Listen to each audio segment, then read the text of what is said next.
Hey everyone, this is Jay, also known as jaynemesis over on eToro.com, where I trade as a popular investor. This is our weekly update for week 49 of 2018. Our top news this week, AMD's next-gen CPU specs have been leaked. So this leak comes from a few different websites as well as the YouTuber that I'm constantly shilling in these videos, Adored TV. Go and check him out on YouTube if you want to take a deeper look into this. Basically, the gist of it is that we have some specs that look pretty reasonable and achievable that have come from multiple different sources for the next generation of Ryzen CPUs, as well as a bit about Navi as well. So the leak's mainly focused on CPUs. I'm not really going to discuss the Navi stuff too much. But starting out with Ryzen 3, the Ryzen 3 CPU actually has a graphics version. I think it was the 3300G. This includes basically a Navi chip inside the CPU, 7 nanometer, as the Navi stuff will be when it is released later next year. This is particularly interesting and cool for the really, really low-end stuff and for OEMs specifically. I can pretty easily see a lot of OEMs like Dell and HP and such picking up these CPUs as a really nice, cheap, entry-level CPU that offers some reasonable graphics computation. I don't know how many of you guys have got i3 processors or AMD's Ryzen 3 equivalents, but they're not particularly good at really quite basic graphical things such as watching 4K video, for example. So I can see the CPU being incredibly successful. There's really, really nice low prices on it, as there are across pretty much most of this range. There are a few standouts, but the pricing across most of the new series of CPUs is looking pretty nice. The Ryzen 5 series also has a graphics version, although I suspect from this range onwards, it's pretty unlikely that we're going to see very many of those sold, since most people at this level would probably have a dedicated graphics card in the computer. That being said, it's still nice to see that they are utilizing the chiplet design, and I believe they are 8 cores at this level for the most part. So pretty interesting. It's still a step ahead of Intel, and some of these can be picked up for like $200 a pop as well. So really pretty good pricing on some of these CPUs. The 7 series is where things start to get a little bit more interesting. We see some really nice high-end CPUs approaching 5 gigahertz clock speed on boost, which is, I don't know how many of you guys really are into CPUs, but that's a pretty nice number. And again, the price point here is attractive at around $300 for a CPU capable of that for, I think it's the 3700X and the 3700 series. So really pretty nice CPUs. Last but not least, we have the Ryzen 9 series. That's right, you heard me right, I said 9. So Intel came out with their i9 series not too long ago, and it's kind of proven successful. They've managed to wedge in yet another series, so there's now 4 series instead of 3. AMD are responding with a 9 series of their own that features a 3800X and a 3850X. So the 3850X is widely rumored to be like a 50th anniversary special edition flagship processor by AMD. So we're expecting all of the bells and whistles. We're talking about a 16-core, 32-thread CPU here with 5.1 gigahertz boost clock. The specs speak for themselves here. I don't think these are going to sell like crazy. I don't think there's going to be that much volume on these. But importantly, the price tag for these is around and below the $500 mark, between $450 and $500, according to the leaks. If that comes to fruition, then Intel is in big trouble because they're currently charging, in some cases, 4 digits for their i9 series. So that's basically half price that we're looking at here. Not to mention that the performance is substantially better than what Intel is currently offering as well. All in all, I know I talk about it pretty often, but I'm so bullish on AMD at the moment. Obviously, the stock market isn't helping too much, but you may have noticed that I've been trading AMD pretty actively. And on top of that, I have also been increasing my exposure to AMD. So I am back into that same mindset I had this time last year when I was heading up towards 10-15% of my portfolio dedicated to AMD. I'm doing the same again now. This time I've learned my lesson from last year. I'm going to hold on to it and stick with it because I am super confident in AMD's CPUs. Not to mention that we also have the PlayStation 5 coming up, which is going to be released in 2020. AMD will, of course, be including their CPU and GPU in this console as well. Next up, I'm going to spend a couple of minutes talking about EOS. So EOS has had a pretty rough time of it the past week or so. We've seen the price drop from like $4 down to $1.40-ish roughly, which is really substantially low. There's a lack of support technically for EOS down at those kind of levels, which is why it's dropped a lot faster and harder than some of the others. But I also think that part of the reason for this drop, and it's hard to really tell this because it is more a sentiment thing than anything else, is that a lot of EOS users are getting very, very frustrated with what's going on with block producers at the moment. Right now, there are a bunch of block producers that are proposing to use the new referendum system when it comes out to increase the pay for block producers. Obviously, this is the rich voting to make themselves more rich at the cost of all normal token holders, since it will be coming out of the inflation for the currency. Personally, I obviously don't agree with this. I think it's a bit ridiculous. A lot of the BPs are making good money, and the argument that they're making for this is that the BPs, a lot of them aren't making enough money to cover costs, and they didn't plan for the price to be going back down to around $1. My argument in return is tough luck.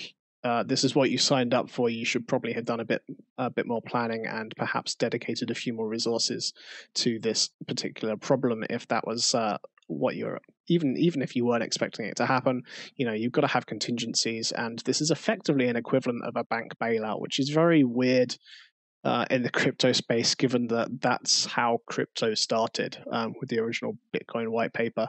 And the EOS community is very much kind of on that side of things politically, very libertarian. I would say it's in response to this, but it's not. It's been a project that's been planned for quite some time. There has been another fork by Telos. So Telos have forked EOS from the Genesis block when EOS first started, so effectively the Ethereum snapshot.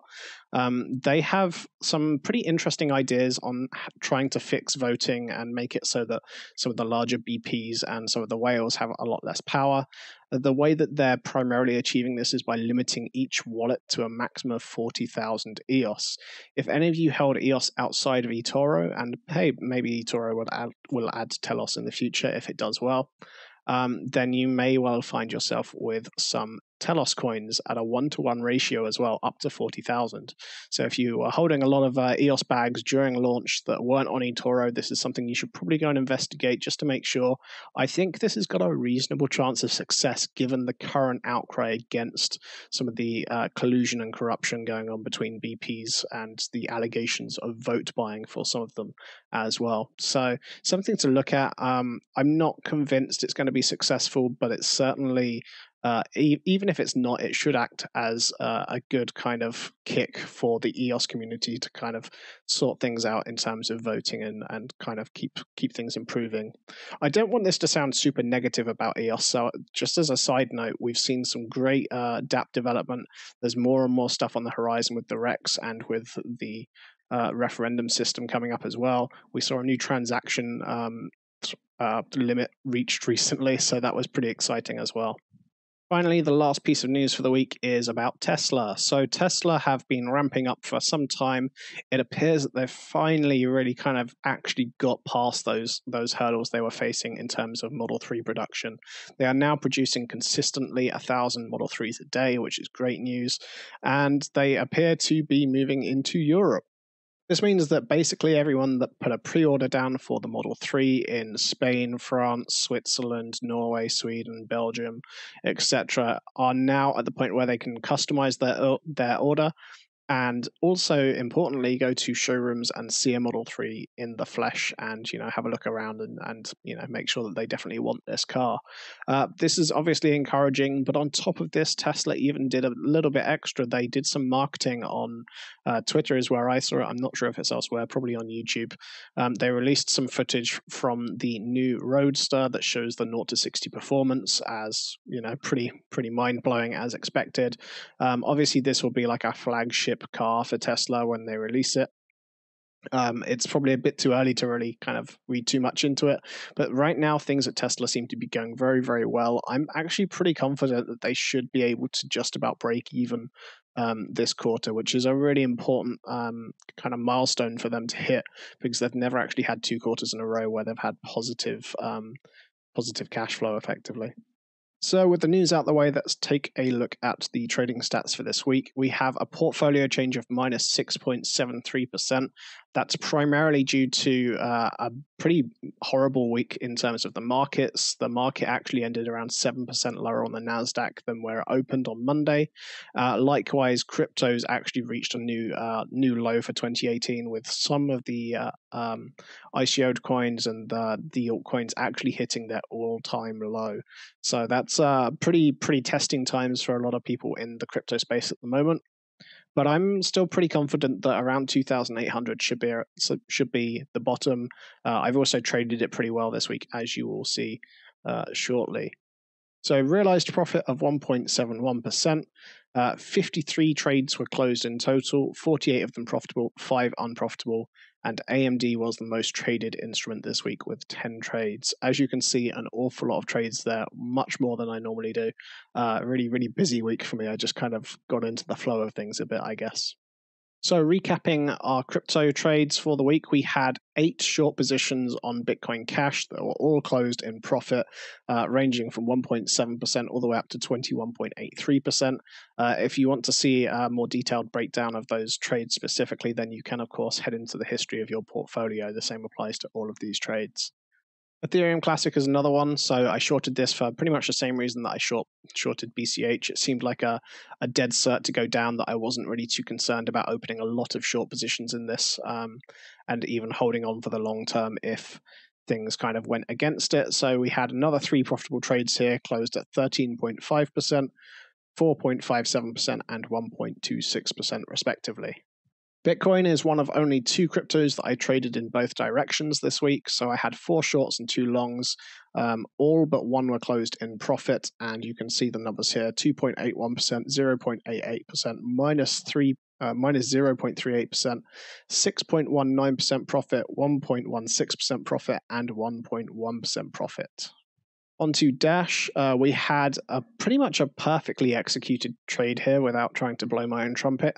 I bought the bottom near perfectly at 62.52. If you go and check the charts on eToro, you'll see that it didn't really head much lower than that, especially obviously given the spreads. So pretty happy with that buy position. Ended up closing it out at, I think it was 67.7 or somewhere around there for 8.39% profit within 24 hours. I also traded Ethereum with 2 trades, 1 long and 1 short, 8.08% profit and 0.85% profit. Finally, last but not least, I did a short on Neo for 11.34% profit. Again, pretty happy with that. I'm not as bearish on Neo as I am on Ethereum Classic and on Bitcoin Cash, because Neo does actually have some dApps that are kind of, still building and working on the platform. I just don't think it's as good as something like EOS, for example.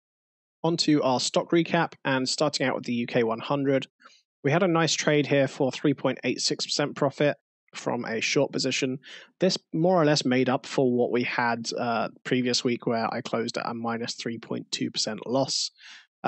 Obviously, I'm still pretty bearish on the entire situation here in the UK. I was tempted to do a few trades on the GBP USD pair, but again, Forex isn't really my strong point, so I decided to steer clear of it for now. Despite my feelings on how Brexit is going. But regardless, pretty happy with this trade, even though it was, only one position. Next up, the NASDAQ 100, 3-hour long day trade here for just shy of 1% profit. Onto AMD. So AMD, obviously, I touched on quite a bit in the news back there. We had 10 trades in total, all of them long. They were at different times, so there was a lot of buying the dip during some of the bigger moves by AMD. A couple of swing trades were also closed here for, I think one of them was around 28% profit and one for 54.40% profit. I believe only one trade was closed at a loss of minus 0.61%. Moving on to Etsy. Etsy I had a great week with last week. This week, obviously, I didn't really have the positions to close any big swing trades. That being said, I did close one, as you can see, of 11.49%. But I did close quite a few positions that have been open in Etsy for some time, around the 2 or 3% range, just as a way of freeing up a bit of money to continue day trading, because as you can see from hopefully this and the last couple of videos, the day trading has been going really quite well. So I would like to free up a few more positions, I guess, to kind of open myself up to day trading a little bit more. Speaking of freeing up funds, obviously Shopify, 2 trades closed for 0% break even and minus 12.29. The reasoning behind both of those was to build some additional balance for me to trade with. Shopify has actually been performing reasonably well recently, but I didn't want to keep too much exposure. I do think the markets are wobbly right now. They're not I don't think we're right on the brink of a recession right now, but it does seem like there is definitely a reasonable chance that the markets will just kind of go sideways for the next 6 months or so, or certainly not up by the same kind of levels we've been seeing of like 6 or 7%, more in the range of maybe 2 or 3%. Activision Blizzard is another position that I decided to close for a substantial loss. This was a swing trade I was hoping to hold quite long term because I felt like the sentiment towards Blizzard specifically was really quite over-exaggerated, and that their results would kind of speak for themselves in a few quarters' time. Unfortunately, I just don't really see it being worthwhile me holding onto that position at this moment in time, given the way the markets are. So I decided to kind of cut my losses there and take the 27.3% hit. Onto Tesla, we discussed that earlier again in the video as well. 3 small green trades here for 1.15%, 1.90%, and 2.09% profit each. As I mentioned, I am pretty bullish on Tesla, so I do want to try and hold on to these positions while day trading, I guess, for slightly longer term if possible, and kind of build up my position there a little bit more. I also closed swing trades in both Wix and Square this week. Wix, one long position was closed for 17.70% profit, and in Square, a 35.21% profit trade was closed from around 3 weeks ago as well. So heading into our performance tab, and as you can see, the portfolio change is not looking too healthy. Lots and lots of red, lots of drawdown at the moment.